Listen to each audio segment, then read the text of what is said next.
میں آپ کو اس قرآن کے تعلق سے کیا کیا بتاؤں. حضرات محترم، اللہ کے نبی علیہ الصلوۃ والسلام 1400 سال پہلے آئے. 63 سال کی ظاہری زندگی گزار کر آپ اپنی ظاہری زندگی سے تشریف لے گئے. اب جب سرکار دو جہاں صلی اللہ علیہ وسلم کے اختیار کی بات ہوتی ہے، آپ کے کمالات کی بات ہوتی ہے، آپ کے معجزات کی بات ہوتی ہے، اللہ اکبر، تو حضرات محترم، ہم کتابوں میں پڑھتے ہیں، ہم نے علماء سے سنا، ہم نے خطیبوں سے سنا کہ اللہ کے حبیب علیہ الصلوۃ والسلام نے اشارہ کیا تو چاند 2 ٹکڑے ہو گیا. آپ نے اشارہ کیا تو ڈوبا ہوا سورج پلٹ آیا. آپ نے ایک برتن کے اندر اپنی انگلیاں ڈال دی تو انگلیوں سے پانی کے چشمے جاری ہو گئے.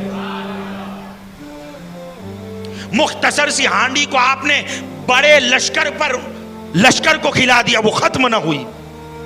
آپ کے کمالات، آپ کے معجزات، لیکن یہ سارے معجزات اب ہم کو دیکھنے نہیں ملتے.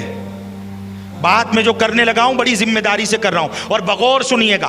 چاند کے 2 ٹکڑے ہو چکے، ہو گئے، اب کوئی اس منظر کو دیکھ نہیں سکتا. لیکن آج 1400 سال کے بعد بھی میں سوال کرنے لگا ہوں، 1400 سال کے بعد بھی اسی نبی اکرم نور مجسم محمد الرسول اللہ صلی اللہ علیہ وسلم کا کوئی زندہ معجزہ باقی ہے کہ آج 1400 سال کے بعد بھی مسلم امت اس معجزے کو اپنی آنکھوں سے دیکھ سکے، اس معجزے کو اپنی آنکھوں سے دیکھ سکے. اللہ اکبر. تو لوگ تو یہ کہیں گے کہ نہیں کوئی معجزہ نہیں، لیکن اے مسلمانوں سنو، آج بھی اللہ کے حبیب علیہ الصلوۃ والسلام کا ایک معجزہ باقی ہے، ایک معجزہ دنیا میں موجود ہے.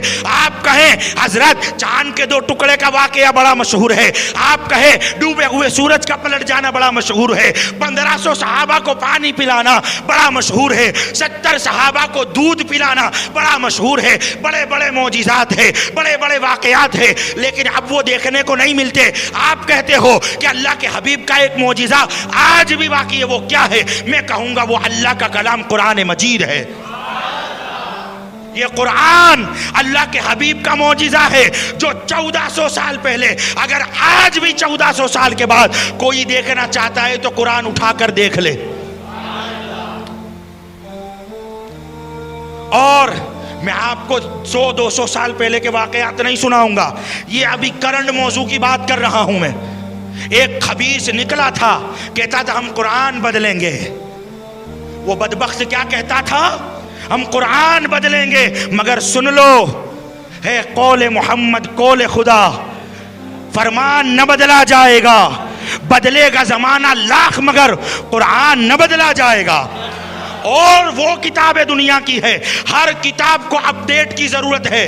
اس لیے آج بھی کوئی لکھنے والا لکھتا ہے، کوئی کاتب لکھتا ہے، کوئی مفسر لکھتا ہے تو وہ کتاب کے پچھلے پیج پر لکھتا ہے کہ ہم نے بڑے احتیاط سے قرآن، ہم نے بڑے احتیاط سے کتاب لکھی ہے، ہر چیز کو مفہوم و معنی کو بڑے غور و فکر سے دیکھا ہے، ہم نے اس میں بڑی محنت کی ہے. لیکن اس کے باوجود اگر آپ کو اس میں کوئی غلطی ملے تو پھر مصنف کو آگاہ فرما دے، اس کتاب کے لکھنے والے کو آگاہ کر دے تاکہ غلطی کی اصلاح ہو جائے. حضرات محترم، دنیا کے پہلے دن سے لے کر آج تک اور قیامت تک ہزاروں کتابیں لکھی گئی، لاکھوں کتابیں لکھی گئی، کروڑوں کتابیں لکھی گئی.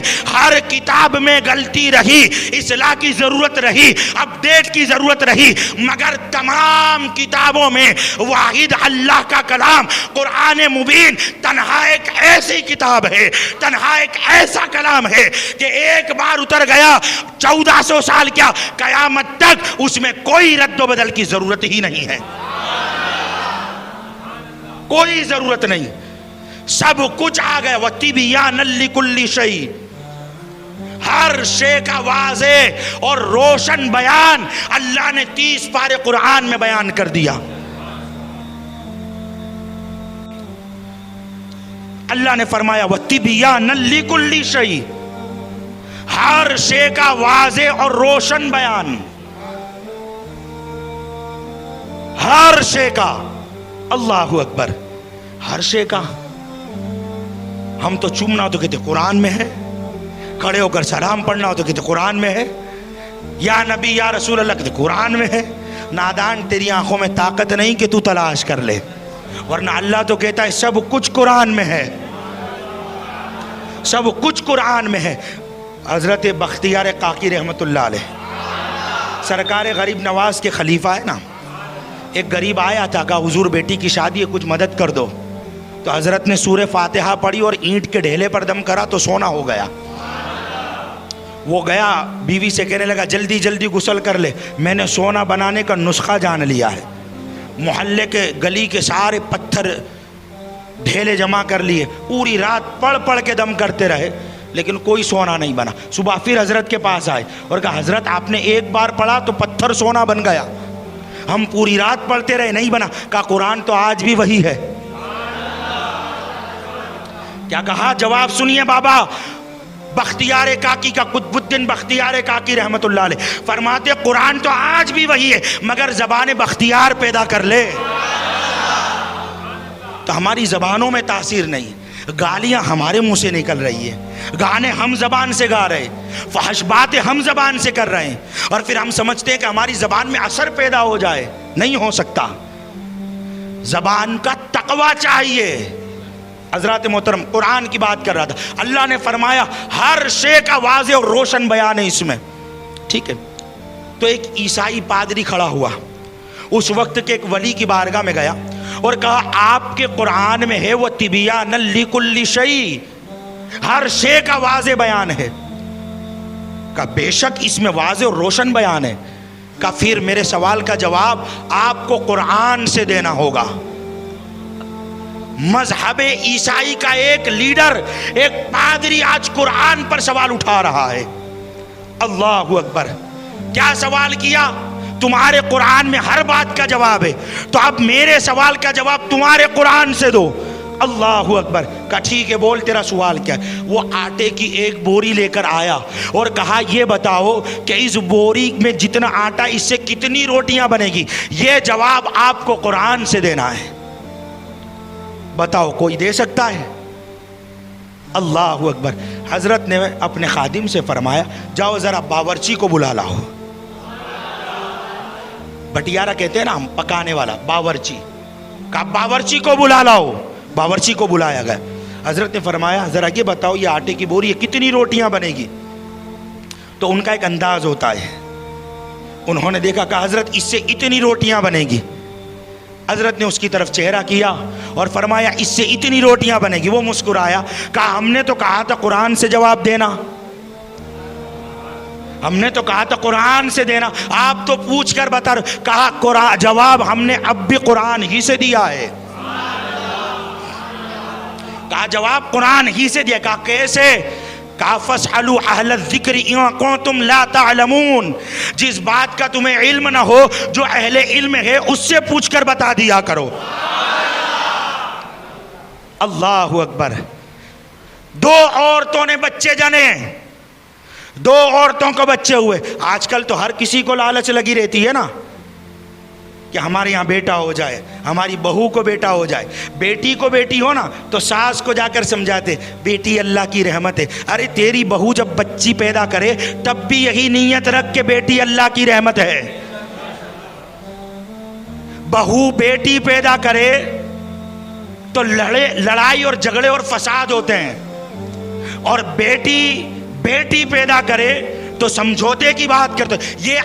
یہ تفاوت، یہ انتر کیوں؟ برابر ہونا چاہیے معیار، کیونکہ بیٹی کو جن رہی ہے وہ بھی رحمت ہے، اور بہو بیٹی کو جن رہی ہے وہ بھی رحمت ہے۔ اللہ صحیح سمجھ عطا فرمائے۔ دو عورتوں نے بچوں کو جنم دیا۔ اب اتفاق یہ تھا کہ ایک نے بیٹی کو جنم دیا، ایک نے بیٹے کو، لیکن دونوں کہنے لگے کہ نہیں میرا بیٹا ہے، کیونکہ اس وقت اندھیرا ہو گیا تھا۔ بچوں کی آمد کے وقت، ڈیلیوری کے وقت اچانک سے لائٹ ختم ہو گئی، چراغ بجھ گئے۔ اندھیرے میں دایا اس بات کو پکڑ نہیں سکی کہ کس نے بیٹی کو جنم دیا، کس نے بیٹے کو جنم دیا۔ اللہ اکبر! اب جھگڑا شروع ہوا دو خاندانوں میں۔ وہ کہتی ہے نہیں بیٹا میرا ہے، وہ کہتی ہے نہیں میرا ہے۔ اب جب جھگڑا شروع ہوا بڑھتا رہا، اللہ اکبر، کہا اب اس کا حل کیسے کیا جائے؟ کہا چلو علماء کی طرف رخ کیا جائے۔ تو جو علماء کے سردار ہیں نا، جو تمام علماء کے سردار ہیں، جسے تاجدار حل عطا، مراد کل کفا، حسن و حسین کا بابا، فاطمہ کے سر کا تاج، سرکار مولا مشکل کشا، حیدر قرار، سیدنا علی المرتضی رضی اللہ تعالیٰ عنہ، جن کے بارے میں میرے آقا نے فرمایا انا مدینۃ العلم وعلی بابوہا، میں علم کا شہر ہوں، علی اس کا دروازہ ہے۔ تو جو شہر علم کا دروازہ تھا، پھر وہ سارے پہنچے اس عالم کے پاس، پھر سارے پہنچے اس عالم ربانی کے پاس جس کو اللہ کے نبی نے شہر علم کا دروازہ کہا ہے۔ کہا یا مولا اب اس مسئلے کو حل فرمائیں۔ میرے مولا مسکرائے اور فرمایا جاؤ دونوں عورتوں سے کہو کہ اپنا دودھ ایک برتن میں نکال کر میرے پاس لے آئے۔ رشتہ دار گئے، ایک نے بیٹی کو جنم دیا تھا، ایک نے بیٹے کو، دونوں نے دودھ نکالا، الگ الگ برتن میں لایا گیا۔ مولا کائنات نے دونوں برتن دیکھے، دونوں دودھ کا جائزہ لیا، دیکھا ایک دودھ کی کیفیت تھکنیس والا دودھ تھا، موٹا تھا، فیٹ زیادہ تھا اس میں، ایک دودھ گاڑھا تھا، اور دوسرے دودھ کا جب جائزہ لیا تو وہ دودھ پہلے والے کے مقابلے میں پتلا تھا، اس کے جیسا نہیں تھا۔ حضور مولا کائنات نے دونوں دودھ کا جائزہ لیا، فرمایا یہ تھکنیس والا موٹا دودھ، گاڑھا دودھ جس کا ہے، بیٹا اٹھا کر اس کو دے دو۔ اللہ اکبر۔ اور کہا یہ جس کا دودھ پتلا ہے، بیٹی اٹھا کر اس کو دے دو۔ ساروں نے کہا حضور آپ نے فیصلہ کیسے کیا؟ ہمیں بھی تو بتاؤ، ہمیں بھی تو بتاؤ۔ دنیا حیران، عقل حیران، کس نے بیٹا جنا کس نے بیٹی جنی پتہ نہیں، اور آپ نے ایک لمحے میں پورے مسئلے کو حل کر کے رکھ دیا۔ آپ نے یہ مسئلہ حل کیسے کیا؟ میرے مولا نے فرمایا قرآن سے، قرآن سے۔ کہا کیسے؟ فرمایا لِلذَّكَرِ مِثْلُ حَظِّ الْأُنثَيَيْنِ، عورتوں کا جو ترکہ ہے، عورتوں کا جو حصہ ہے، اس کے مقابلے میں مردوں کا دگنا ہے۔ باپ کی وراثت میں سے بیٹی کو ایک حصہ ملتا ہے، اور اس حصے کا ڈبل بیٹے کو ملتا ہے۔ کہا یہ اللہ نے قرآن میں فرمایا ہے۔ تو جب عورت بیٹا جنتی ہے تو قدرت الہی کا نظام بھی وہی ہے کہ بیٹے کے لیے دودھ گاڑھا آتا ہے، اور بیٹی کے لیے اس کے مقابلے میں دودھ پتلا آتا ہے۔ اللہ اکبر۔ میں قرآن سے اور کتنی باتیں بیان کروں، ہمارا دل قرآن میں نہیں لگ رہا۔ ایک حرف پڑھو 10 نیکی لے جاؤ، اور اگر کسی کو پڑھنے میں تکلیف ہوتی ہو نا، تو اللہ کے حبیب علیہ الصلوۃ والسلام نے فرمایا کہ جو قرآن پڑھنے میں جس کو تکلیف ہوتی ہے، ہکلاتا ہے، تتلاہٹ ہے جس کی زبان میں، اللہ تعالیٰ اس کو صحیح پڑھنے والے کے مقابلے میں دگنا ثواب عطا فرمائے گا۔ جب تمہارا جی چاہے کہ تم اپنے رب سے بات کرو، جب تمہارا دل کرے کہ میں اپنے رب سے بات کروں، تو فرمایا نماز پڑھ۔ اور کہا کہ جب تیرا دل کرے کہ تیرا رب تجھ سے بات کرے، بھئی آج کوئی بڑا عام بندے سے بات کر لے نا تو اس کا سینہ چوڑا ہو جاتا ہے، کہ مجھ سے تو فلاں نے بات کی ہے۔ اگر سی ایم کی ریلی نکل رہی ہو نا، راستے میں سارے بندے کھڑے ہو، اور سی ایم کی گاڑی رک جائے اور وہ کسی بندے سے بات کر لے، وہ ہائی لائٹ ہو جاتا ہے، وہ پبلک میں آ جاتے ہیں کہ اس سے سی ایم نے بات کی، اس سے فلاں افسر نے بات کی، اس سے پی ایم نے بات کی، اس سے فلاں بڑے نے بات کی ہے۔ اللہ اکبر۔